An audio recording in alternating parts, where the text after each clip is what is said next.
was your relationship like with WikiLeaks? You helped broker that information from The Guardian, and you said you did some work with them. And how has WikiLeaks changed over the last 10 years? That's a complicated story. So that was a very exciting story to work on.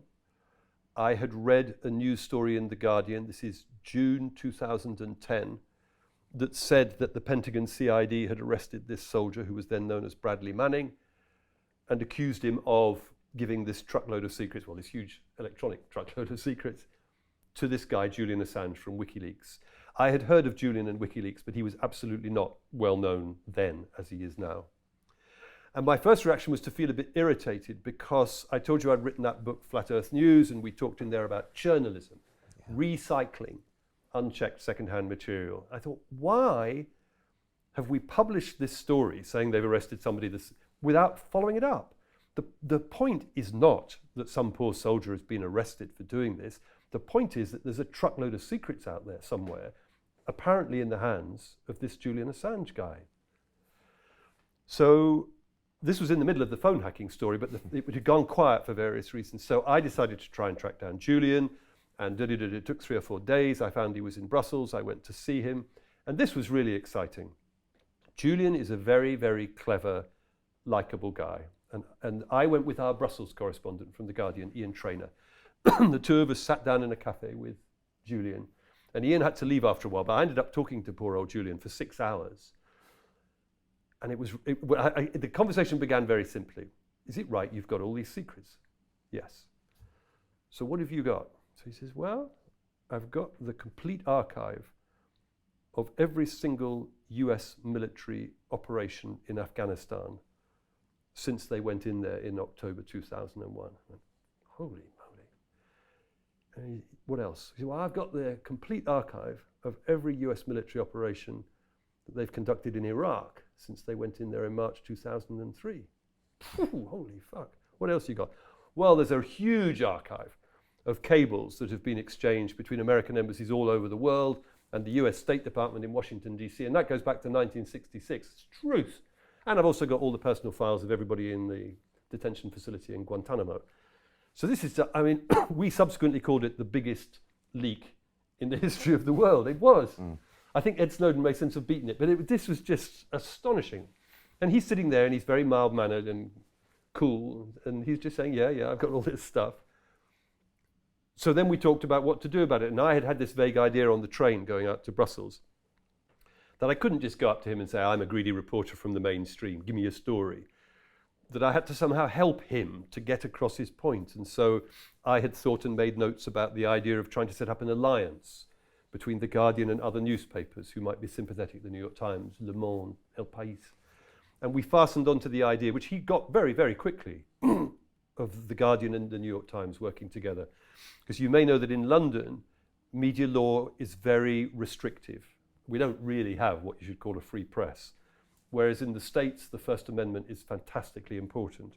So the key thing about linking up with the New York Times was that if we had the courts in London injuncting us and preventing us publishing, the New York Times could go ahead.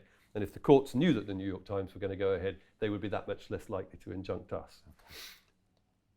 But that negotiation went on for about 6 hours. I can't remember what your question was, but it was quite interesting dealing with Julian because he's younger than me and much more savvy about the internet and stuff. So we get to a point where we've agreed to do this and we've agreed what order we're going to do these 4 packages of information he's got. We're going to start with the Afghan war logs. And he produces a little black laptop which has got the war logs on. Now this is a sort of massively fragmented archive of all sorts of disparate reports from US military units on the ground. And I say, okay, so we'd already agreed we couldn't use our telephones because he was very likely to be under surveillance because of this operation that was going on. My girlfriend called me while we were talking. She said, how are you getting on? I said, it's a complete waste of time, he's an idiot.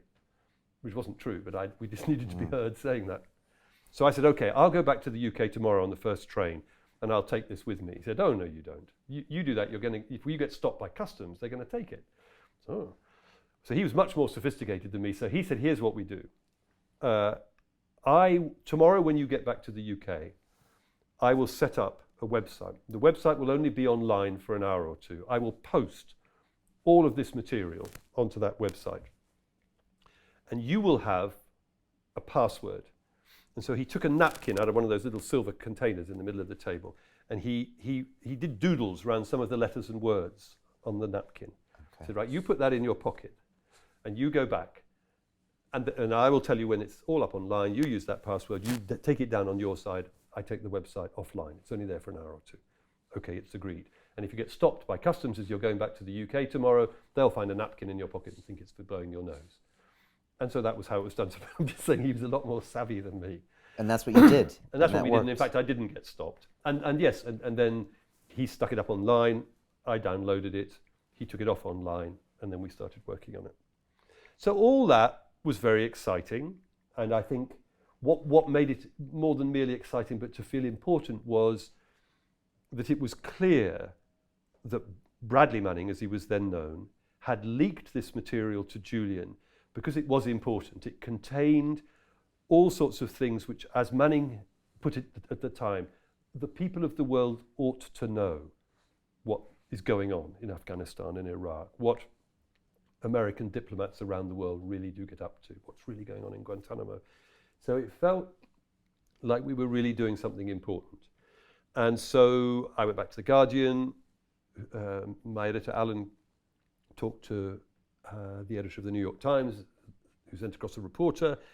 Very soon, Der Spiegel magazine became involved. So we were all working together on this first package. So it was a great thing. It got very complicated and eventually fouled up.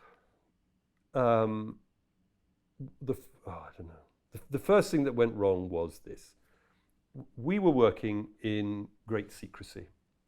And just like I lied to my girlfriend when she called me up while we were talking in that cafe in Brussels, the little group, Julian and the representatives of the 3 newspapers, disappeared into a room up the top of the Guardian building.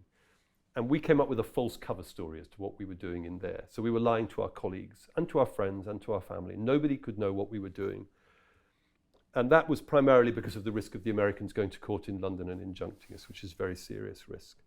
And in a secondary sort of way, it was secret because, and Julian understood this, news organisations are commercial. They're investing tens of thousands of pounds in reporter time and checking and in legal advice. And the payoff is that we get to publish. So after about 5 weeks, we'd got to the point where we were all going, the 3 news organisations and WikiLeaks would all publish this material simultaneously at 10 o'clock on Sunday evening, UK time. Cool, everything's good. And I was sitting at home on the Saturday morning and I had a phone call from a guy I know who's a reporter on Channel 4 News in London. And he said, guess who I'm with? So I said, I don't know, I don't feel like doing guessing games. Who are you with? I'm with Julian Assange. What? Why? And he said, and he's given me the Afghan war logs. And he's told me the stories that you found in there. And he's a bit worried that when you find out about that, it might rock the boat. And I cannot believe what I'm being told. So he said, Julian's in the room with you. Yes. Could you ask him to speak to me? So Julian comes on the line. Have you really done this? Yes. Julian, have you given it to anybody else? Yes. Who? Al Jazeera and CNN. What?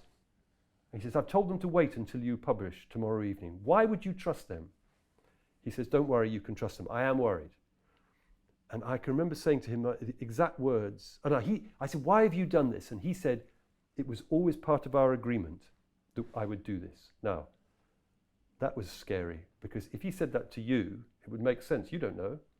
I'm the guy who sat with him in the cafe for 6 hours. I know very well this was not part of our agreement. And indeed, everybody else who's been involved in this operation knows that's not part of the agreement. We've all been talking about what it is we're doing. It's scary that he can tell me that and expect me to believe it. There's something very wrong here. And I said, well, it would have been, this is exact words, it would have been helpful and reassuring if you had talked to us before you did this. And the conversation ended. To watch the rest of this fascinating interview, click on the link below and go to londonrealacademy.com. There you can sign in with your social media, log in and watch the rest of the episode for free, along with all of our episodes on London Real, my webinars, and all of our premium content, all located over at londonrealacademy.com. So click on the link below, you'll be directed there and you can watch the rest of this fascinating interview, and I'll see you there.